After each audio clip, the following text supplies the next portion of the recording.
ನೆರೆಯ ಆಂಧ್ರಪ್ರದೇಶದಿಂದ ಗಾಂಜಾ ತಂದು ಮಾರಾಟ ಮಾಡಲು ಯತ್ನಿಸಿದ್ದ ವ್ಯಕ್ತಿಯೋರ್ವನನ್ನು ಪೊಲೀಸರು ಮಾಲು ಸಮೇತ ಬಂಧಿಸಿದ ಘಟನೆ ಚಿಂತಾಮಣಿಯಲ್ಲಿ ನಡೆದಿದೆ.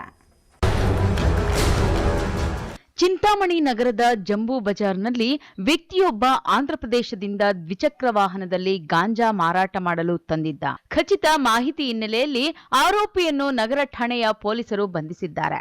ಆರೋಪಿಯಿಂದ 4 ಕೆಜಿ ಗಾಂಜಾ ಹಾಗೂ ದ್ವಿಚಕ್ರ ವಾಹನವನ್ನು ವಶಪಡಿಸಿಕೊಂಡು ಪೊಲೀಸರು ಮುಂದಿನ ಕ್ರಮ ಕೈಗೊಂಡಿದ್ದಾರೆ. ಬಂಧಿತ ಆರೋಪಿಯನ್ನು ತಾಲೂಕಿನ ಮುತಕದಹಳ್ಳಿ ಗ್ರಾಮದ ಶ್ರೀಧರಾಚಾರಿ ಎಂದು ಗುರುತಿಸಲಾಗಿದೆ.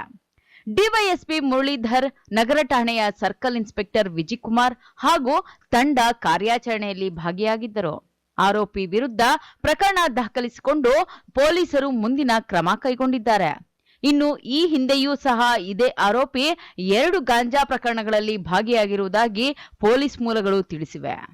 Aslam Pasha, MMTV news, Chintamani.